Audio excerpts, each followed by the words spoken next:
God aften og velkommen til denne særudgave af 18 nyhederne. I dag handler det om imperialisme, og hovedoverskrifterne det er den engelske selvforståelse, den amerikanske udfordring, Englands indiske imperium, den nye imperialisme efter 1800-tallet og 90'er imperialisme. England var på mange måder Frankrigs modsætning. Hvor Frankrig har været præget af revolutioner, havde England været præget af reformer. Selvom England var et moderne demokrati, bevarede deres adel en stor del af sin økonomiske og politiske magt. 70-års industrialiseringen havde bragt England foran alle. Det, der åbnede verden for dem, var frihandel og frie initiativ. Alle deres idéer og produkter de vandt i hele verden. England de havde en optimistisk tid, og den liberale regering forventede, at de kunne omvende hele verden til fred, fremskridt og frihandel. I 1872 var Englands eksport større end Frankrigs og Tysklands tilsammen. Overalt i 1800-tallet så europæerne udviklingen som et fremskridt mod viden, velstand og højere civilisation.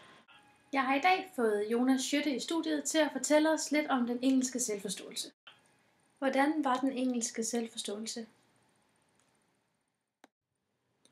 Englændere så deres økonomiske forspring som Guds velsignelse af liberalismen. Det førte til selvtilfredshed og kulturel arrogance. Hvordan så udviklingen ud omkring verden? Englændere og amerikanere var kommet længst op på udviklingsstigen. Så kom de katolske franskmænd, og selvom irerne var de rigeste i Europa, lå de alligevel på samme udviklingsstadie som indere og arabere. Og nederst der lå negere og indfødte australiere.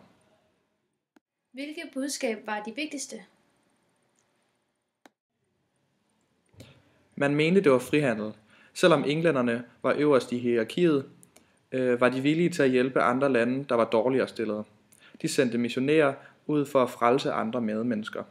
På den måde fik de åbnet for civilisation, sikre freden og andre mennesker, og på den måde fik de også skabt et mere frit handelsmarked. Var den engelske selvtillid velbegrundet?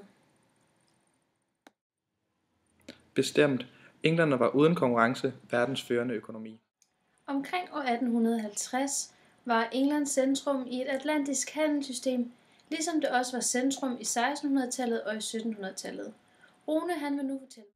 Landene på den anden side af Atlanten havde tog mere end halvdelen af Englands investeringer og mere end 90% af udvandrerne fra England i perioden 1850 til år 1900. Efter 1850 frigjorde USA sig mere og mere fra deres fornødne afhængighed af England. Grunden til, at de endelig frigjorde sig var, fordi USA's industrialisering og ekspansion gjorde landet til Englands vigtigste samarbejdspartner, men samtidig gjorde dem også til Englands største konkurrent i atlantisk handel. Samtidig med dette var USA's militær også under konstant vækst, og det fik England til at træde varsomt. At de både var partnere og konkurrenter, fødte rygter om, at disse to stormagter havde et helt specielt forhold til hinanden. Nogle nationalromantikere i England drømte sågar om en genforening af England og USA, som sammen med de hvide kolonier, altså Canada, Australien og New Zealand, skulle blive en ny verdensmagt, en såkaldt Greater Britain. Altså Greater, ikke bare Great. Yes. Det skete dog ikke, da USA's interesser ofte gik på tværs af Englands, og simpelt sagt, så turde England ikke gøre noget ved det, grundet USA's voksende militær. En videre kom en trussel fra de amerikanske idéer om frihed til liv, og det blev mærkbart i Europa, og blandt andet via oprør på Irland, som hørte under England. Dette skabte yderligere spændinger mellem England og USA. Nationalismen sørgede altså effektivt for, at det engelske imperium aldrig blev en enhed, og at USA vogtede over sine interesser i Amerika. Konkurrenterne Tyskland og USA gav England en udfordring, som landet til sidst fik sværere og sværere ved at tage op. Indien blev anset som en meget prestigefuld koloni, både for dets rigdom og for dets handelsforbindelser til resten af Indien. Men alt det vil Rune og Sebastian fortælle meget mere om. Ja, Indien blev anset som en meget prestigefuld koloni, både for dets rigdom og for dets handelsforbindelser til resten af den østlige verden. Kolonien tilhørte det private foretagende East India Company, men efter noget tid blev der voldsom kamp om Indien. Flere europæiske lande og nogle mellemøstlige lande ville alle gerne have magt over denne guldklump. De hyrede alle indiske lejetropper til at hjælpe deres sag, og i 1805 fik englænderne magten over Indien. Efter dette overtog England hele Indien, og Indien var nu en del af det britiske imperium. Men Indien producerede ikke som forventet. I 1914 havde kun 9% af Englands investeringer i udlandet, trods dets store befolkning. Men Indiens økonomiske betydning steg i løbet af 1800-tallet. Indien var et svært land at holde, og det tog i alt 11 millioner engelske liv at holde Indien. Det var et anderledes og barsk klima, og der var mange farlige sygdomme i landet. Men der var også mange fordele i Indien. Der var mange billige arbejdere, og da slaveriet var blevet afskaffet, så var det en nødvendighed, altså med billige arbejdere. Og uden Indien ville England ikke have været den her massive magt, som de var. Så havde de et eller andet sted bare været en stor magt i Europa. I 1870'erne havde England 2 store militære magter. Det var Royal Navy, og så var det den indiske hær. Royal Navy sikrede forbindelsen mellem England og kolonierne, men Royal Navy var begrænset til havene og kysterne, hvad angik militæret. Deres landlige aktioner afhang af den indiske hær. De havde 300.000 mænd i den indiske hær, alle trænede med gode våben, som faktisk var betalt af englænderne, betalt af inderne, så englænderne skulle faktisk intet betale.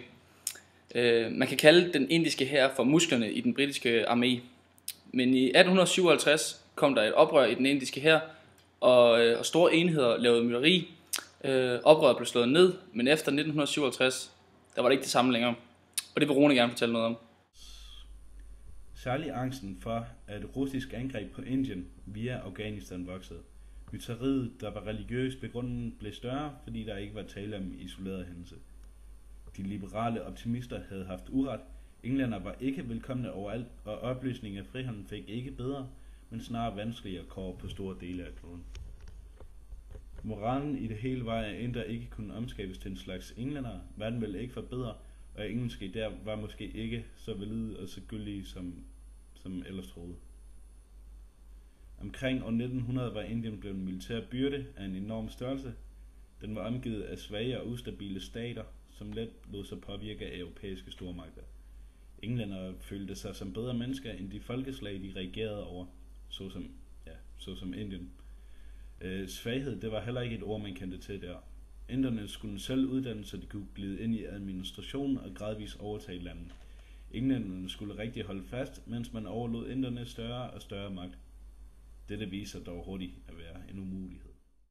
Imens Europas magtbalance skiftede, skete der ikke de store forandringer i resten af verden, men i årene efter 1880 ændredes Europas magtbalance i forhold til den tredje verden. Og det vil Vilas fortælle lidt mere om omkring den nye imperialisme efter 1880 og 90'er imperialisme. Den nye imperialisme fra 1880'erne. Europas enorme fremskridt inden for teknik, produktion, viden og økonomi kunne ikke undgå at påvirke alle andre mennesker på jorden, enten direkte eller indirekte.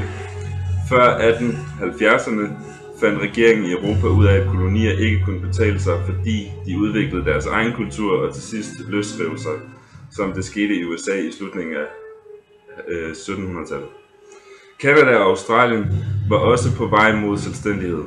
Det var dyrt og besværligt at anskaffe kolonier, men i løbet af de kun 10-15 år skiftedes opfattelsen af kolonier og blev en nødvendighed for stormagterne.